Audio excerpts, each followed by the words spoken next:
ColORCHESTRA is back. Our new season of auditions for classical musicians is now available. Performance opportunities for students, young professionals, and seasoned artists. Perform a concerto with orchestras around the world. We have 4 orchestras this season. Perform with orchestras throughout the US, Czechia, and Egypt. New this season, opportunities for composers to have their orchestral works recorded by the Boulder Symphony Orchestra, mastered and distributed on the world's most known music streaming platforms. Audition live from the comfort of your own home. Get live evaluations from expert judges and expand your online presence through our international internet broadcasts. Additional award and performance opportunities are also available. Visit our website for full details. Don't miss out on these wonderful opportunities to advance as a musician and perform on a world-renowned stage. We look forward to hearing your performances.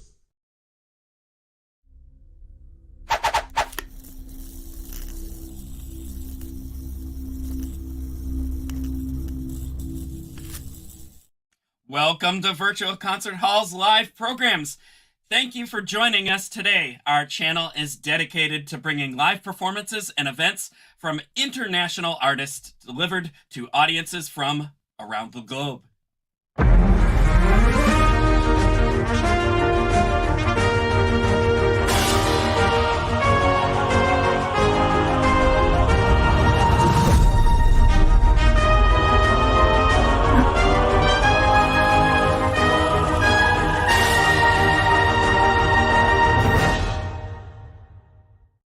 I'm James Welch, and I will be your host this evening. This evening we are presenting the ColORCHESTRA Auditions. This is Group 12. Musicians are auditioning for an opportunity to perform with orchestras around the world. The goal of these auditions is to encourage, nurture, and reward musicians who are proactive about sharing their art and developing their careers. Together, we are providing opportunities for musicians to discover their unique artistic voice, take initiative, present themselves on their own terms, and carve out their own career paths. So let's take a look at what's been happening all weekend and what's going to be happening again tomorrow. You know, we have the 4 days of audition mania here. Excuse me. The ColORCHESTRA auditions are organized by ArtistVenture, Sound Espressivo, Progressive Musicians, and Virtual Concert Halls in collaboration with Western New York Chamber Orchestra, Bohuslav Martinu Philharmonic, Cairo Opera Orchestra, Boulder Symphony Orchestra, and with support of many organizations from around the world. Participants from many countries are seeking guidance and support from judges through live comments, which you will hear after each performance. And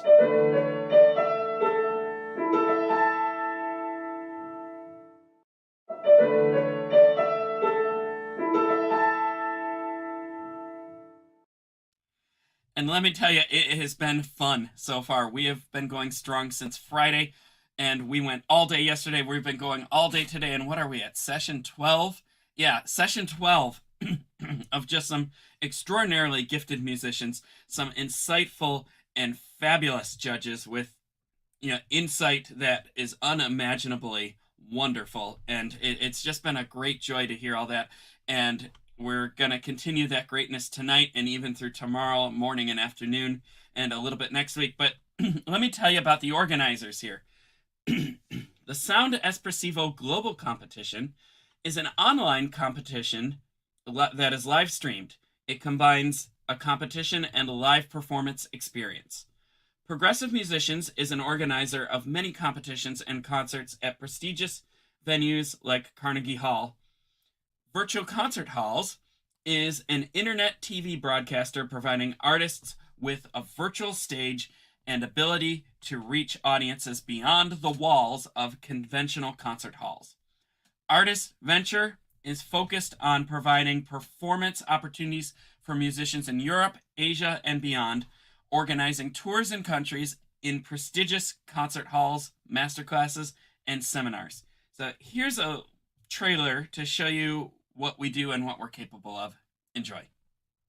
No matter where you are or who you are, music connects us all. We started with a dream, but now we are paving the future. Welcome to the Sound Espressivo Global Competition. Fully virtual, yet bringing musicians closer together than ever before, now on a global scale. True live, inclusivity, diversity, connection, community, an extraordinary array of judges. Get noticed by companies all over the world. Prizes, scholarships, performance opportunities.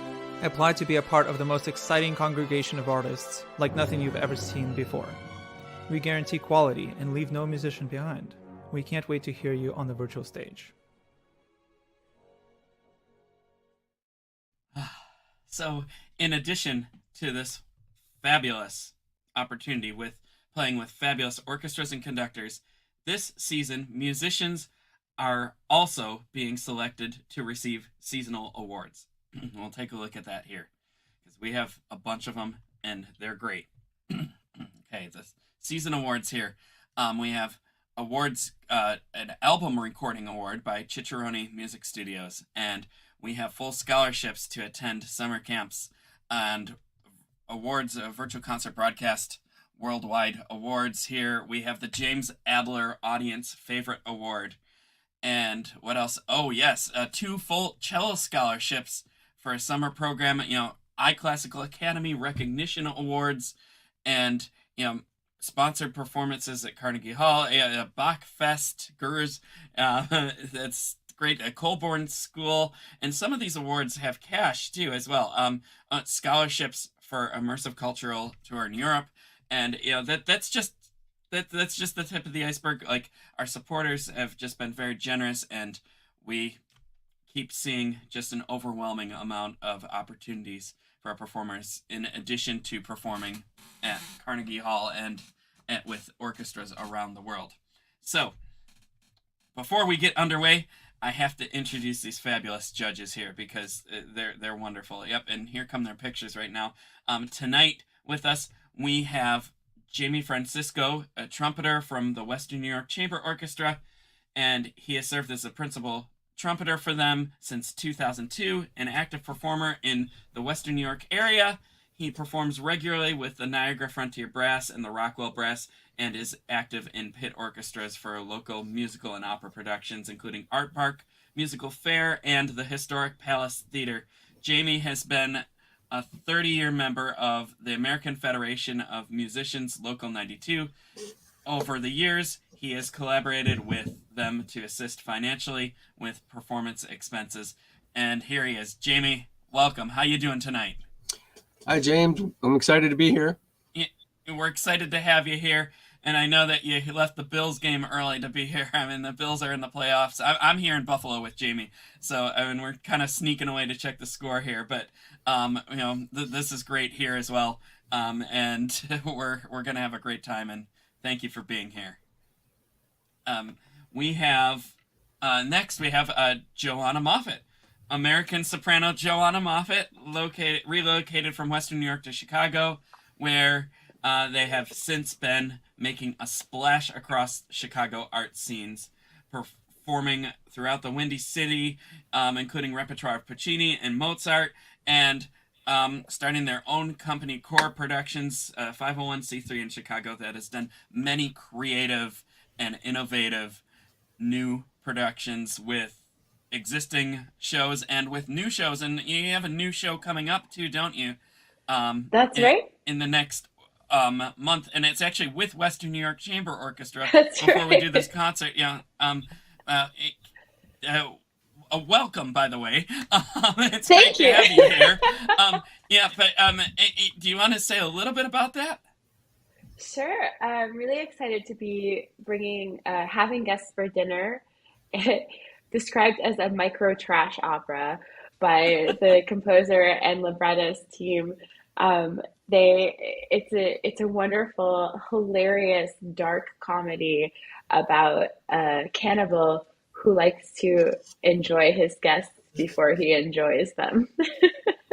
Wow. And so we've teamed up with Cindy Fredonia and the Western New York Chamber Orchestra, the Hillman Opera, to have the students perform this in a concert setting for its first workshop. And we're really excited. And Jamie, thanks for coming along. And we get to chat a little bit before this recording. So Yeah, sounds good. Yeah, it's going to be a fun time. I believe that's February 18th. I should know I'm playing in it. February 18th, that's right. Yeah, and George is here too. Hello, George. George is here too. George loves to listen to great music. So George is a music supporter. Yes, yeah. Wonderful. All right. Well, that being said, thank you for being here, and I think it's time for the first performance. What do you say? Ooh, yeah. All right. We have a fabulous pianist coming up here, Helen Wu, and she will be performing the first movement of Saint-Saëns Concerto Number 5, Opus 103, the Egyptian, and we're excited to hear you. Break a leg, Helen, and welcome to the virtual stage.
bravo.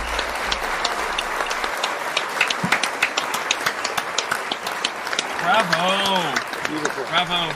Such a beautiful piece, and we don't hear that one as much anymore. At least I don't. And it was really nice. Thank you for bringing that to our stage. And we have the judges here. And who is first?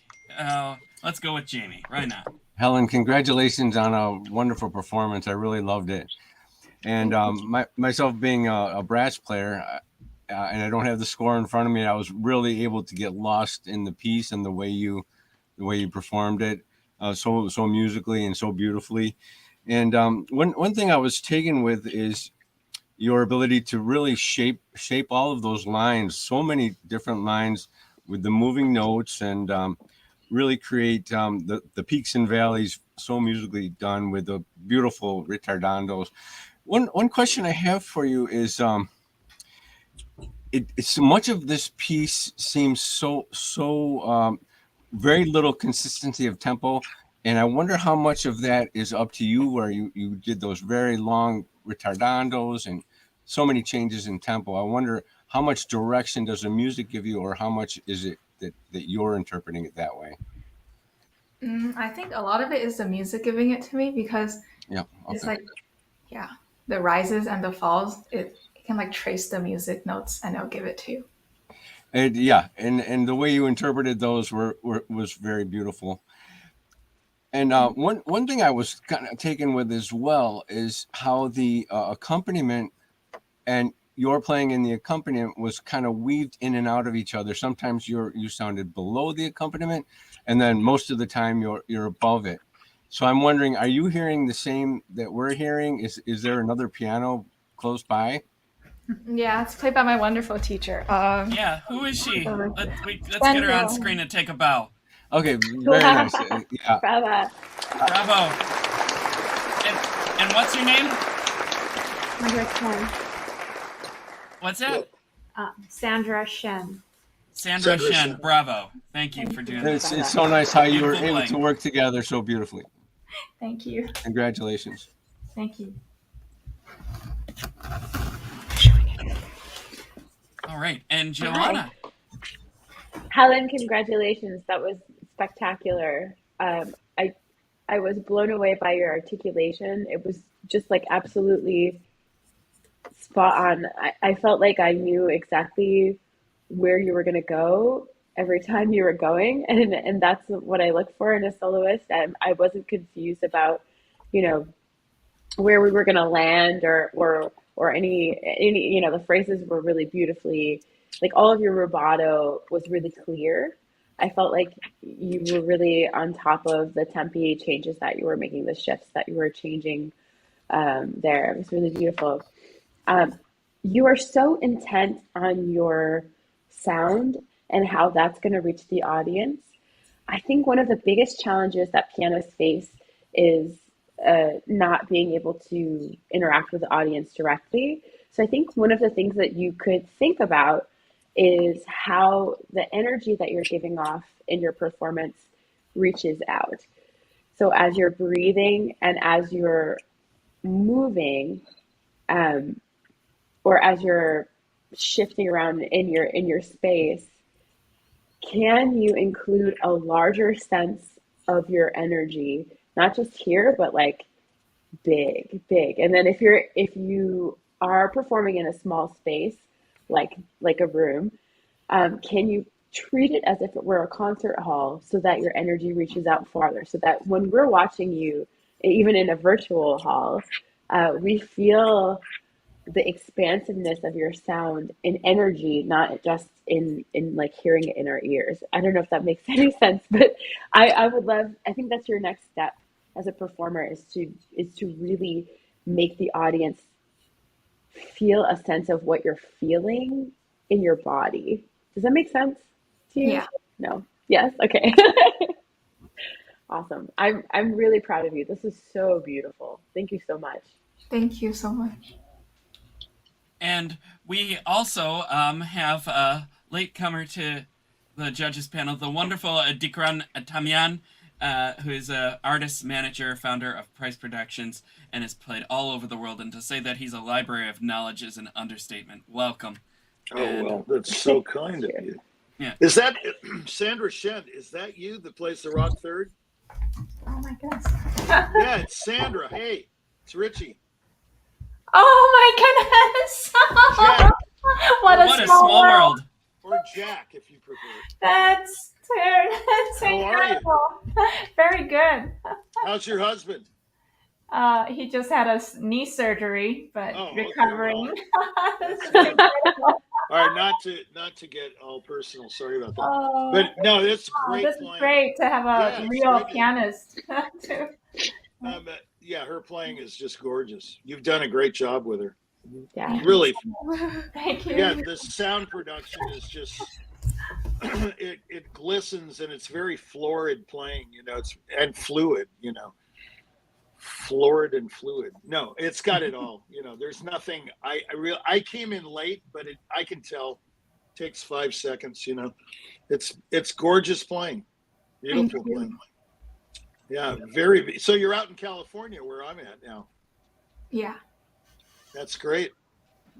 Well, you have a great teacher. I know that for a fact. Yeah. Yeah, She's she wonderful. is. She is. She's great.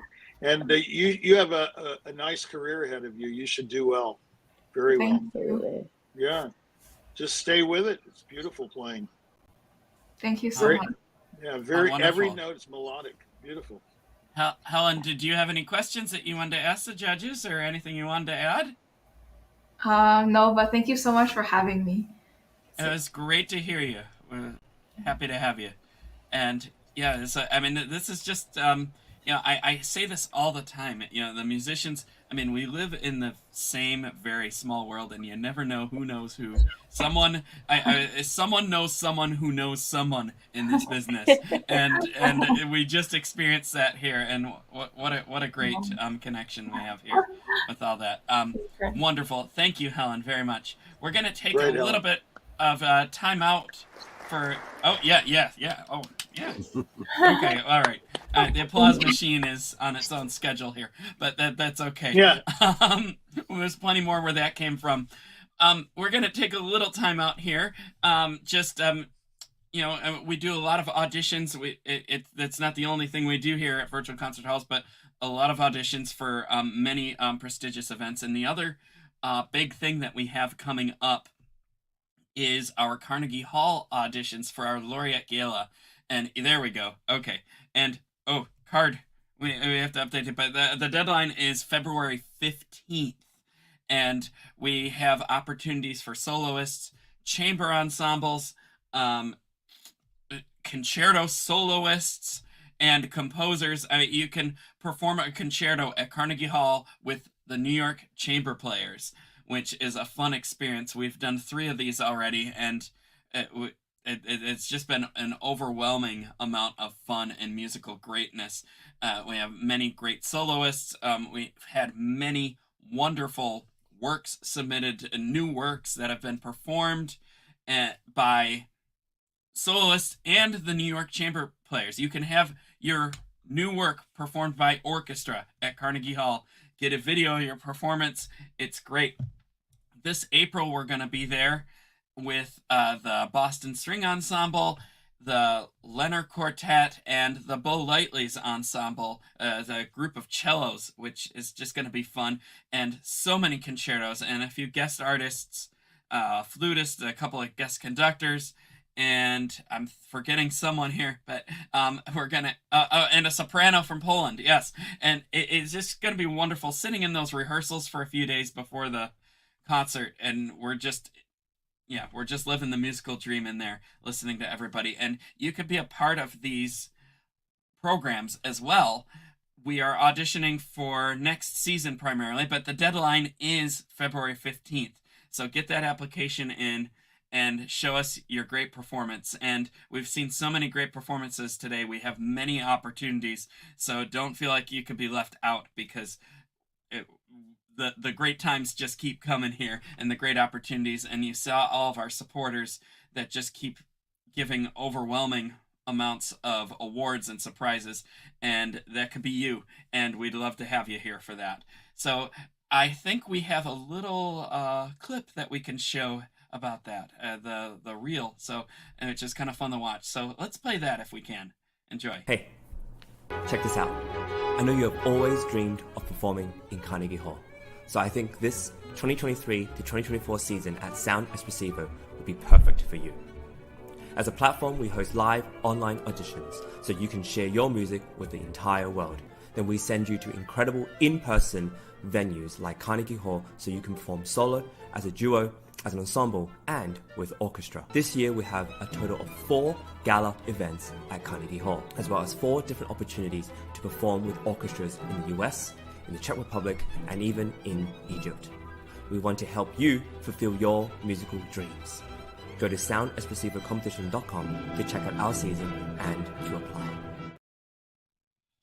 So yeah, that's going to be a fun time. And we'll be in New York April 1st and April 4th to be doing our next galas. And that's right after, a few days after, we'll be in Fredonia with the Western New York Chamber Orchestra for ColORCHESTRA. So we're going to be busy. We're everywhere. At the end of April, we're in Cairo, and then we're in Zlin, Czechia, and then we're back at Carnegie again later in the summer. And we're everywhere, and we're on every platform as well. You can contact us through email or on Facebook, Twitter, Instagram, all the above. Our YouTube comments, virtualconcerthalls.com, progressivemusicians.com. There's an email there at ColORCHESTRA info, and there's no way that you can't reach us. And even our business cell phones are on the website, so you can text us. So just give us a holler if you have any questions, and we will get you an answer, and we will help you get onto this virtual stage for this audition greatness.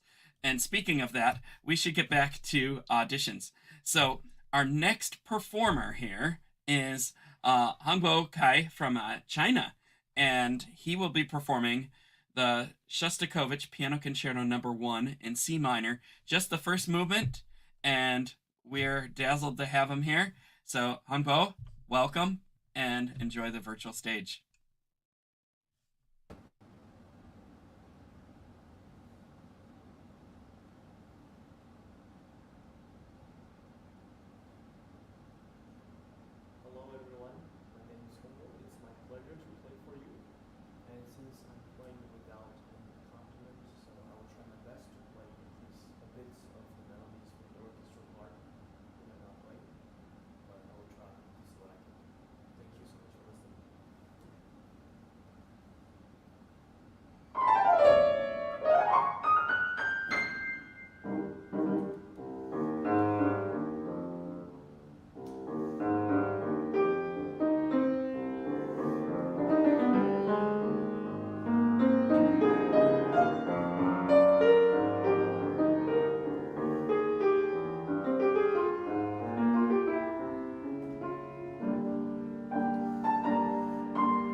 Wow.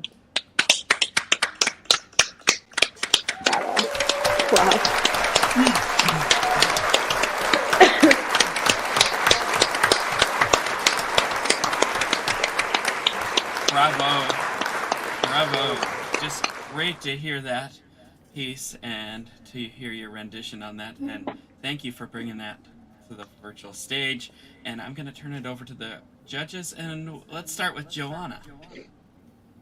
Hi, Hongbo. Thank you so much for playing for us this piece. I think I've only heard it once before live, and I'm really I was immediately impressed by obviously your skill, but also the way that you treated the entire scope of the piece, of the movement. Like, it felt like you had a clear idea of where you wanted it to go and what it meant to you, and that was so refreshing to see and to hear. My question to you is, because I don't know this piece as well as other piano pieces, is there room for flexibility in the tempo, or is it really just pretty straightforward as it goes along? I think it's a quite strict piece in terms of ensemble because there's a lot of rhythmic tricks, as Mr. Francisco probably know, because this is a super famous piece for trumpet solo as well. And once it falls apart, there's a huge risk because the harmony doesn't really line up as smooth as like pieces like Beethoven and so on. So I choose to play it a little bit strict just to show that I have a rhythmic background in mind if I'm auditioning for an orchestra soloist, which is the case right now. Well, thank you for telling me that, because that helps me shape my question. Or my response, I should say. I was looking for, I know this is an insane thing to say in Shostakovich, but I was looking for more moments of rest. And I don't mean like rest, like, but in a sense of where you were thinking of landing in a spot. And maybe if you can't change the tempo, then maybe there's some sense of of phrasing that I'm missing. But not being a great pianist myself, I'll leave that to you to decide, and to maybe to Richie to help us or help me understand this piece better. But thank you so much again. Like, your technical prowess is incredible. I'm really impressed. Thank you. Thank you. My pleasure. Thank you. And let's turn it over to Jamie here, because Jamie, you've played this before, haven't you? Yes, I seem to remember a performance of you doing this with a pianist. Yes, I haven't. Hongbo, I was very excited about this piece, and very excited about how you performed it. And as you mentioned, you were attempting to take strict vertical tempos and be more for most of the piece. I would say maybe the second half of the piece, or the movement, you were able to keep pretty strict with the tempi. My question is, in the beginning, I noticed you were very rubato in the beginning, and I thought that was very well done. But however, would you bring that back a little bit if you were doing that with the orchestra? You mean the solo section, or just the first part in general? The first maybe 16 bars with those rubato parts. I think it's because, if I'm correct, correct me if I'm wrong, I'm basically playing solo in that section. Okay. So yeah, I noticed that was more free for me than I've heard before, and I thought it was very well done. So so your performance, I thought that the technical portion of it was really exciting, and the drama of it was very intense, and especially the ending was very, very dramatic and intense. So it really left me wanting more, and I know there is more, so I look forward to hearing more. So congratulations. Thank you. Yes. I hope to play more, but I think James, Mr. Welch, told me I think the orchestra only allows the first movement. Right. So this orchestra, yeah. So, but yeah, Yeah. we'll see. We'll see. We still have a days of auditions to go and a lot of tough choices to make, and well, these guys do. I don't. So on that note, here, let's turn it over to Dikran. Yeah, it was. You have total conviction in what you do. I thought it was the best performance that I've heard of the piece. Oh, thank you. Yeah, I mean, by far. It's much more interesting under your fingers than most. I won't say who I don't like, but you were great. You were just... Thank you. Yeah, I mean, it's tremendous. It's dramatic, it's poetic, it's free. I didn't find any problems with the tempi at all. I mean, you know, it's a driving work, but there's also, as Shostakovich does in the cello concerti, you know, it's very free. He's an interesting composer. Like all of his music, all the piano music, the cello sonata, unbelievable, incredible piano part, even in the cello sonata. He just was extremely versatile, and you bring all of that to bear in your interpretation. It's just right on. You nailed every note. Perfect. Thank you. My pleasure. Just incredible. Thank you. Hongbo, do you have any questions you'd like to ask the judges, or anything you'd like to say? I'm fine. Thank you so much for listening. It's my pleasure to perform. Oh, it's great to have you here. Wonderful. Yeah. Bravo on a fine performance here. Yes. And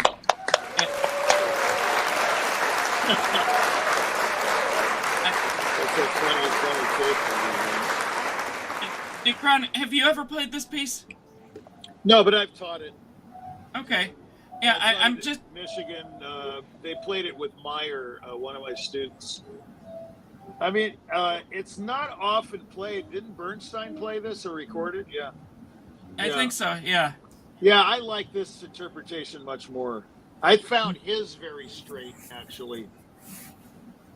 Yeah. I mean, but Bernstein, to me, was a very academic player, you know. I mean, yeah. What's great about Bernstein is his salesmanship. He sold classical music like there'll never be another one.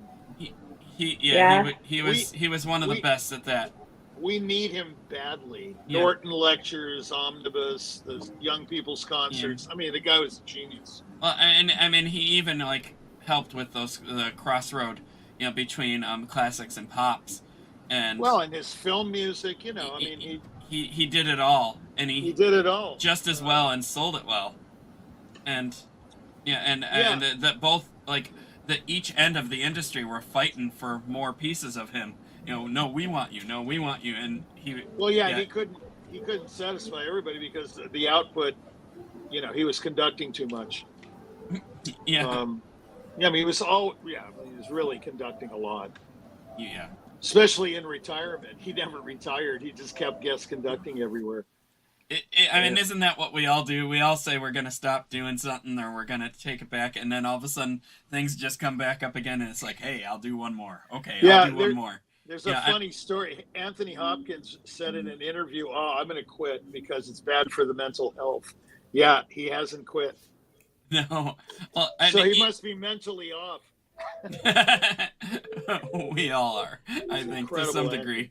But I mean, even Brahms, what did he say? He was hanging it up after like what 115, 116, or something like that. Yeah, he was a brooder though. And then even though he slept through Liszt's performance, he wrote like 5 more opuses or something.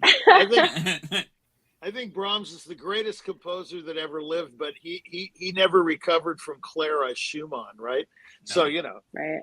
With that mental thing going on, who knows? Yeah, that can definitely take a toll. But the reason I had asked you if you had played this piece, and I mean, we talked to Jamie about it too, but I'm just kind of curious. Traveling around the globe and being featured as a concerto soloist with a new conductor and a new symphony is an experience in itself.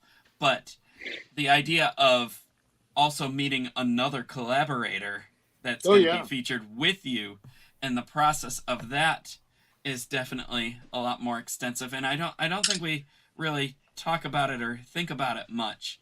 And I was just curious if maybe there might be an experience like that you wanted to elaborate on, or I mean, I could tell a few stories myself.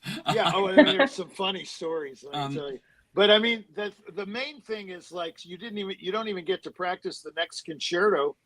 If you're playing a lot, you just go to the town and Prokofiev second, Prokofiev third, Beethoven third, Emperor. You just have to start practicing the minute you get off the plane, and hope that you remember everything. Yeah. I mean, but if you're not playing a lot, which I like, then you can. It never was my case. I had to play 13 different concertos one year, and I was not happy about that. But see, I'm the blue collar pianist. I'll do whatever you want me to do. So, I want to play, or I did. I mean, I'm long retired 17 years ago, so that tells you where I'm at. Did you retire? Oh yeah, I'm teasing you here. No, I really did. Yeah, that's right. Most people just say they're going to retire. I retired. That's a unique thing, right? Indeed. Yeah. Oh man, so many stories about that crap. Like, don't you miss it? I'm not answering that question. Anyway, but no, this Shostakovich, he played the hell out of it, and I would think any conductor would just love to play with this guy. I mean, he just knocks it out of the park. Yeah. He's got great reflexes, and it's not an easy piece. And, the octaves and the things that have to be in unison are just like, his left hand's as good as his right. Yeah. And it has to be. Yeah, definitely. He might even be left-handed. Who knows? Yeah. Or ambidextrous. Well, you know what? I'm left-handed, and I've always had to work harder at the left hand. I mean, that's just that's true. How it is. You favor the right no matter what. I had a teacher in college that said, as pianists, we are only as good as our left hands. And he was right. I mean, it's one time I caught my finger in a door when I was 17. And it sliced my little pinky off part of it. So I had to Byron Janis. Yeah, my teacher, this guy John Perry, you probably know this guy. He said, I know him. Yeah, right. He said, you're going to practice all the left hands to every piece you play, not left hand music, just the left hand, So, you're sitting there with the Brahms handle going, da, da, da, da, da. It's like, and that, well, of course, there are hard all the passages. Broken arpeggiated accompaniments. Yeah, there are a lot of hard passages in that piece, not just the theme. But the theme's hard, too. But, I mean, the life of a pianist is pretty weird because you're always playing new instruments and new conductors and new executive directors and all the time. I love these guys who come and pick you up at the airport and you go, I say, hey, I'll see you at the concert. Said, no, you won't. I'm not coming. So I say, you're the executive director and you don't go to your own concerts. And they say, well, it's my job. That shows you something. Holy. Wow. Listen, what you're going to get from me is stuff that I say things that people dream of saying. I have no axe to grind. I'm going to say what I'm going to say. But they are the least supportive sometimes. Not obviously not all executive directors stink, Yeah, but I mean the attitude is like it's a job. But I would think an executive director would be passionate about the music coming out of his orchestra. And I like that cat. The thing is, I mean, what's wrong with supporting your orchestra? It's a dog. Oh, sorry. It's a dog. Well, that shows you, I'm losing it at 67, Good thing you're retired. No, yesterday I flooded my whole apartment with a Brita. But did you really? Go figure. It's just good you didn't do the Johnny Carson line with the guy. Oh, goodness. Wow. Boy, do I miss that guy. Yeah. Wow, what a talent. Yeah. The look, remember the look on his face after every joke or response he got? Yeah. I mean, the look alone was classic, and you cracked up over the look before you even cracked up over the jokes. Yeah. He's a funny guy. Yeah, Hey-o. I mean, there's so much talent out there. I was really, really humbled by this experience with you guys. The talent here is phenomenal. Oh, for the most part. I mean, I know I've been hard on a couple of people, but it's phenomenal. Yeah. That song the afternoon was a knockout. Wait, I got to get another earphone. Yeah. Shoot. Joanna, what were you going to say to that? Hold on there. Richie's gonna miss it. I was gonna No, say I'm not really gonna miss it. I've got one earphone, but I'm gonna get another one. Well, he's getting his earphone. Yeah. I just really appreciated Richie's perspective, because I feel like every time he comments with something that the person could work on, I'm learning. So I'm like, oh yeah, oh, that's really helpful. All the talk about learning something the from any one person. Yeah. Sorry? Yeah. I'm sorry. We're good. We're just bringing him back in here. Yeah. I didn't realize you were talking. Okay, sorry. No, I was talking about my brain is not working anymore. We've been a long day. You guys. All day. Yeah, we've been at this all day. Like 15 hours today, and the comments, like 12 yesterday. Yeah. So. The guitar piece. When you were talking about how we could think about the articulation and the fast moving passages and working through all of that, I was just like, yeah, that's really, I have some Bach that I could do that with, singing. No, don't take any of that. Like, I'm just a weird person, it's like I learned from when my mouth opens, I'm even aghast, like I go, I can't believe I just said that, I think you're right. So I'm learning too. We've had an overwhelming amount of talent, extraordinarily gifted musicians, and even some of the best of us that come up here and do these auditions regularly, or just even once in a while, just need to hear many perspectives.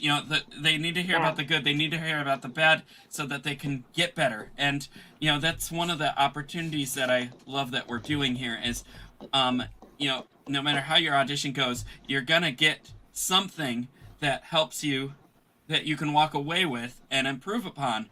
And whether it's the good or the bad, I've always said you can't be a pro until you've screwed up. And trust me, I mean, I've screwed up, and I'm a professional pianist myself, and I won't write a book about the screw ups I've done, because then they'll get out there. But I can say that it's happened, and I think we can all say that. We've had a moment on the stage where it's like, what did I just do? Or you go back and listen to an old recording, like, what was I doing?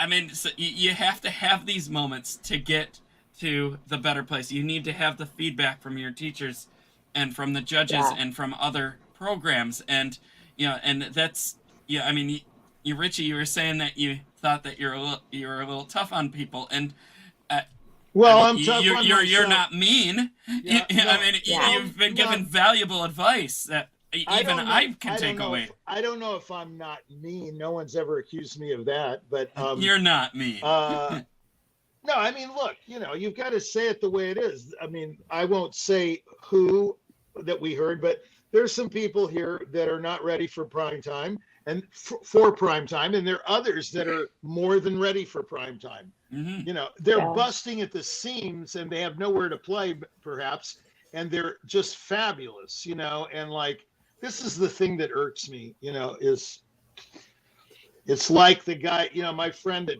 produced all the Godfather movies. He also invented Hogan's Heroes. What's his name? Al Ruddy. He told me once, there's a series about him now on Netflix or something, how he became the big conceptual producer. He says, "Hey, Richie, it's all luck." I said, "Well, what about money?" He said, "That's luck." And I said, "What about being at the right place at the right time?" It's luck. I mean, you know. So the talent never figures in. I mean, if you saw Maestro, it's a perfect example. Bernstein gets a call, of course, a very famous story, you know, what's his name is sick, the other one's in a snowstorm, and Bernstein has to conduct at Carnegie that afternoon, and he wants 3 tickets. This was the break of a lifetime, you know. Yeah. Or Andre Watts playing with Bernstein to fill in for an ailing Glenn Gould, the break of a lifetime. Yeah. Then the money flows, you know. Everybody wants to back the horse, you know. Yeah. Yeah, That's you why can it's get your all foot about in the door, and that's why it's all about the money. You got to flame. You've got to fuel the flame. Yeah, indeed. There's nothing you can do. There's nothing you can do about it. You can't fight City Hall. That's just the way it is. No way. Wow. Well, you know, this has been a great conversation here, and I'd like to thank the judges for their infinite wisdom and time. And yeah, thank you guys. This has been wonderful. Oh, it was fun. It was really fun. Yeah. We've had many fun conversations on these broadcasts, and you know, particularly the last one was probably my favorite, which I wasn't on that broadcast, but I was watching, and it was a hoot. And I remember I came into the chat and I said, you know, we have another broadcast in 30 minutes and the crew has to come with us. Yeah. But I hate breaking this up because this was amazing. But I mean, we've had so many, and you know, we had a great discussion about Liszt last night, and there's just been so many wonderful things to talk about. And it's amazing how just performances like these just give us some way to like talk about the history and the perspective, you know, and a lot of the stuff that you just don't get to even hear at school. Or just in regular lessons in the upbringing. It's just these are real artists giving real stories who've lived real careers, and I keep saying the word real, but you know, I mean, they're great artists and great people, and they've done great things in the field of music, and we're so happy to have them here. And I think with that, we're going to have to move on a little bit here because we're getting close to the end, and I'd just like to take one more second to talk about one other thing that Virtual Concert Halls has been doing. We have daily broadcasts every day. Of course, daily, every day, right? And it's late. Shut up. Okay. But we are on at 2 o'clock. Thank you, Jennifer, in the back there. Okay. We are on at 2 o'clock and 12 o'clock, depending on the day. I believe it's 2 o'clock on Monday, Tuesday, and Thursday, and then 12 o'clock the other days. And we have live shows that portray our former artists, their teachers, music educators from around the world, people in the business, and they share all of their new and unique experiences with us. And we look back and reminisce on some of our greatest events and interviews that have been done. And it's just so fun to watch and see what everybody is doing and learn from that. And we have another great series that plays every Sunday and Thursday, and that is based on the Beethoven series, and it's called The Magnificent Nine. There we go. And look at that there. That's just the perfect Beethoven image there. Virtual Concert Halls has produced, with architects of music and wonderful historian and pianist Larry Rapchak, a whole historical series detailing out the, I believe, 7 of the 9 symphonies of Beethoven, and they're still working on the other 2. But you should check them out. They're on YouTube at the Architects of Music, and I believe they're on Virtual Concert Halls as well. But Architects of Music, definitely. There we go. That's it. And go check that out. They're wonderful. But what we've been doing twice a week on Thursdays and Sundays is a reflection on those films, and we break them up into small little parts, and we have the fabulous Anna Auspenskaya and Chris Au, who you've seen earlier hosting these shows. They come up and we show the little clips, and then they give their comments and perspectives and insights even further on each little clip, and they engage in all these inspiring discussions with more facts. And I have to say, as a former school teacher wannabe who still dabbles a little bit, these are the perfect videos to show your classes on the days where you're just feeling a little bit blah, or even like a link to show for your substitute teacher. I mean, this is perfect for career day stuff and everything, and you should really check it out. And it's on every Thursday at 2 and every Sunday at noon. And I've been doing a lot of the video editing, actually all the video editing for these short films. I didn't make the actual films. Our fabulous team at Virtual Concert Halls did that. But I've been breaking up the segments, and it's just neat just seeing everything from the inside out and then just stitching it together and making it into a little program there. And I feel like I'm taking a class myself, because Larry's great, and so is Anna and Chris. And I've learned so much about these symphonies, and even as a professional musician, I feel like I get to learn even more that I never knew about these things, and that you should really check it out. I'm rambling now because there's no better way to just describe all of this greatness.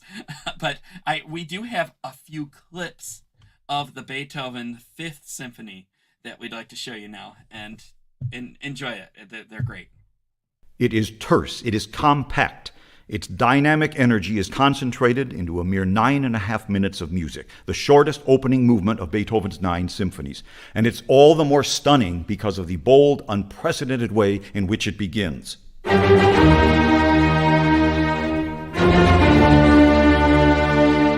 Known to practically every living being on Earth. It's that powerful.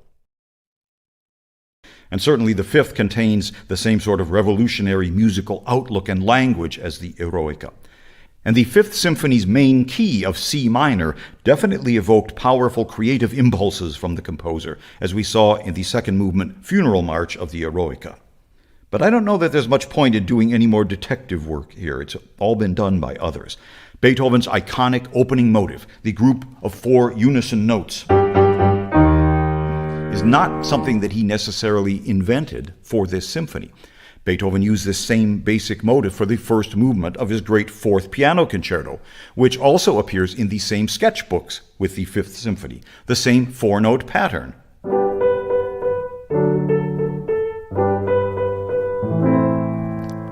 I'm sounding much different, yes? Mozart used the same motive 20 years earlier in the first movement of his equally great C major Piano Concerto number 25.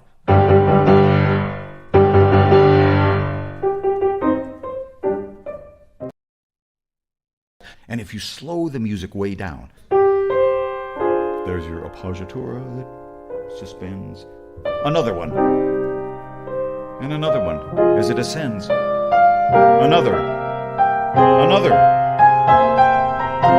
But instead, Beethoven uses this sequence to drive the music ahead into the first thunderous passage of the work, straight C minor. Yeah, they're just so fun. And I mean, that bot, my goodness, that's just fun to watch. And I need to learn how to program that, because I like to dabble in that myself. But I mean, you can just see how detailed and integrated they are. And a lot of that goes to, well, almost all of it goes to Larry Rapchak, but our guys that put this together, Fader and Franny, just did a beautiful job depicting all of the imagery of it. And Miro as well, he built that bot, and he's part of our wonderful team. And I was gonna save the team thank yous for just near the end, but let's if we could show the team card right now. This is our team at Virtual Concert Halls, and they're just doing amazing things behind the scenes even right now. They are all professional musicians. We have Igor flipping switches back there, and he plays at the Kennedy Center, and we have Jennifer back there on Applause, Laugh Factory, and banners, and earlier we had Fader and Ante, and yeah, there we go. Yep. round of applause. And I'm forgetting someone. We had Marco and Nathan. All the guys here. The whole team has contributed today because we've done so many of these things. So thank you, team. It's just been wonderful. Okay. And let's not forget our supporters here. We have a wealth of supporters. We showed them at the beginning, but we need to show them again because they have provided so many opportunities for our performers and so many prizes, some cash prizes and scholarships. And we could not do this without them. We could not have a classical music world without people and organizations like this. So thank you. Another quick shout out to all of the private teachers, because without the private teachers and school teachers and anyone who teaches anything really, but in this field, it's a labor of love in many ways. There's not we do a lot of extra stuff, give extra lessons, run overtime, do research for students, write letters of recommendation, and we don't get paid extra for it, and we just do it because we're supporting the arts and educating our students, and it doesn't go recognized as much as it should. So I just want to give a shout out to all the private teachers out there, because what you're doing is great in crafting the musical family that we have in this world. And that a lot of it also, yes. Yeah. And a lot of it also goes to the families and the parents who sacrifice what they do to make these things happen. Education's not cheap today. And a lot of sacrifices go into that. And, parents do what they need to do to make sure that their children have this. And, private supporters too, and everything. And so thank you all for what you do out there for this field. And yes, we are on all streams, all platforms streaming, Twitter, Facebook, LinkedIn, Alignable, YouTube, Instagram, and that hand that I don't know what that is, and Twitch. So anyway, it's high-fiving us. So you can check us out there. You can message us on all those platforms. I'd like to bring the judges on one more time if they're still here and just give them one last round of applause and thank you. If we could get the judges here. Yeah, Joanna, Dekran, and Jamie, thank you for being here today and for just giving all of your wisdom and for making all the hard choices that I don't have to make this time. But, and there's just so many great musicians and, wonderful. So any final words, any final thoughts? Yeah, James, one thing I found about this is not having a score in front of me, it kind of allows you to enjoy the music more. Being an adjudicator, I'm tied to that score. I'm looking at rhythms. I'm looking at articulation. I'm looking at dynamics. But here, I'm just enjoying the music, and I kind of got lost in the music a few times, which I very much enjoyed. Oh, that's wonderful. Yeah, I've done that kind of adjudicating where we're following the score, and it's been a while. But yeah, I didn't even think of that. Yeah, it's we really have a lot to enjoy here. Any other final thoughts before we sign off? I'm just grateful to be here. I find it really joyful to listen to the great performances, and I find it really educating to listen to the other judges. And it's really fun to be around, people who are willing to collaborate in this way. It's so wonderful. So thank you.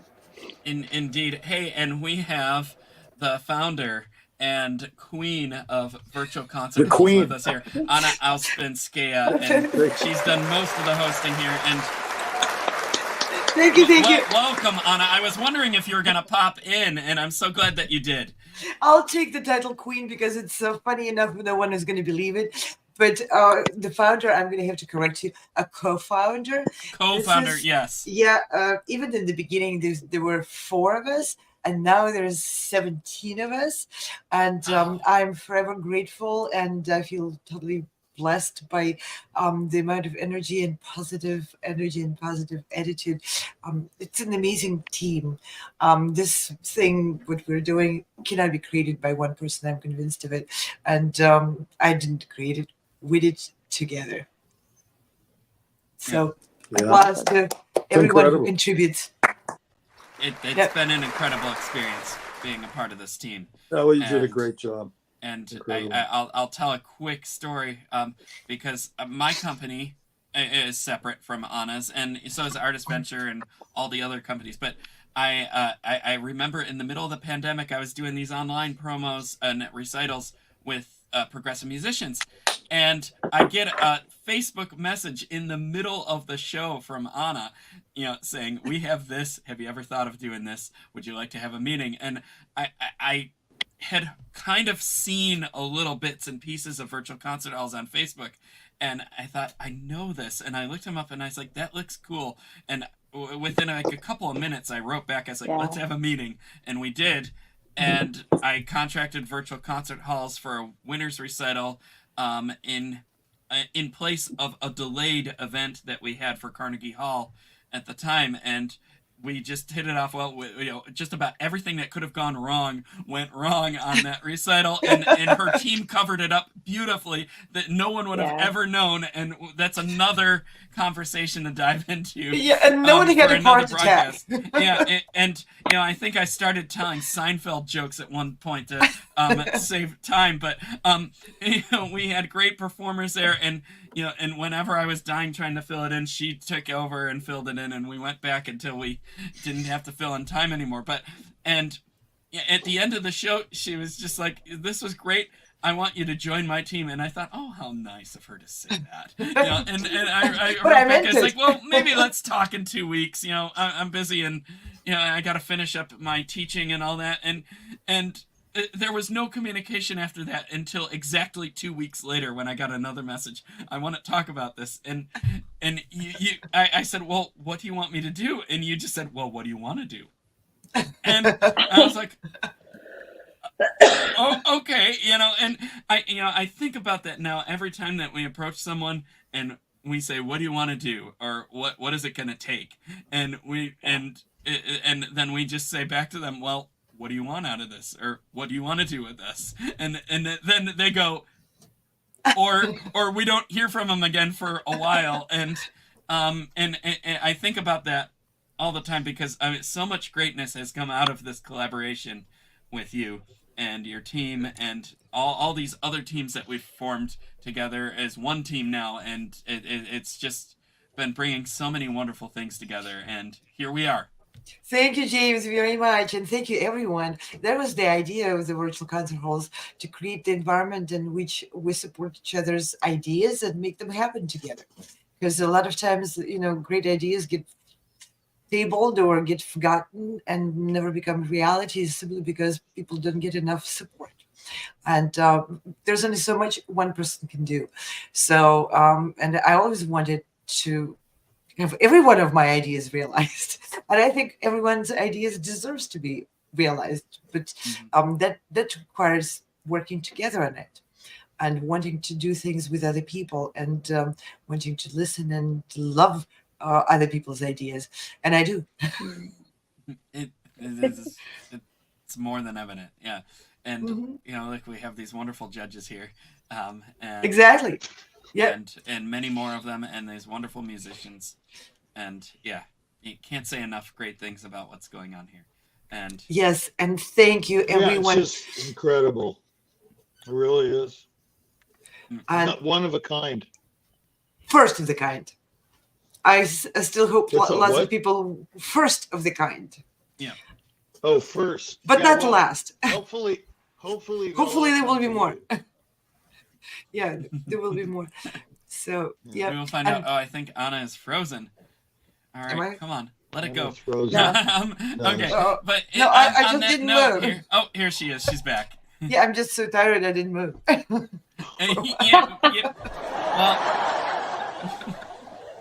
yeah. You were canned earlier than I was. No, it's real. Come on, get off it. We talk about how we're doing. My leg, there's nobody there, right? We talk about how we're doing the unimaginable here. I mean, we're actually beaming in a studio audience from Berlin right now. Yeah. That's what you're hearing. I mean, that's from Bills games. Yeah, they're being cute. Yeah, I know, because the Bills just lost. We found out by 3 no one points. would be They're laughing out of the about playoffs, but Kansas City is laughing, I guess. But Anyway. But I wanted to see, do we have any word about Anna Maria Mendieta? She was stuck on a plane and she's not going to make it today, but that's too bad. Yeah, it's too bad. Such are lives, I mean, even when I was talking about like experience in the performance world, I was kind of hinting at, the rehearsal process and how people get stuck on planes a little bit. We didn't get to that part of it, but I mean, it just happens. And and you'll get to hear from her tomorrow morning, though, when she's auditioning for the Czech orchestra. I believe she's on that roster, so you'll still get to hear her. Okay, that's great. Awesome. So, and tomorrow we have 2 more of these auditions. We do. First one starting at 7 a.m., which means I will need to check out very soon because I'm the one hosting that one, and that's in 7.5 hours. You don't want me mincing words, tripping over my own words tomorrow. Oh my goodness! Yeah. So, yes, thank you all very, very much, and I'm looking forward to you joining us tomorrow. And definitely not you, Dikran, because it's going to be 3 in the morning. Well, no, your time that's not possible. No, I can't join you this week because it's just, the management's going nuts. So, but I've really enjoyed it. And there's one next weekend, right? There's one next weekend. Yep. And the Cairo Opera auditions are next week. Next weekend Sunday. on Sunday. Yep. We are currently working. That's wonderful. Thank you so much. Excellent. We're working on the schedule right now. We had the pre-screening was so strong that we had more people on that. We have currently more people in that audition than originally planned. Originally, it was supposed to be 1 session, but I think we're going to have to do 2 sessions. I think we have 10 people. Yeah, we can't do 1 session with 10 people. It's just too long. So it'll be two sessions, and I would like to invite everyone to join those sessions and watch them. It's going to be a tremendous amount of great music again, and great judging, and very wonderful. Interesting conversations. So on that note, thank you, judges. Thank you, everybody. Thank you. Thank you, everyone. And we will sign off here tonight. So see you later. Have a great night. Sleep hard and practice hard. And see you soon again. All right. Bye now. Bye-bye.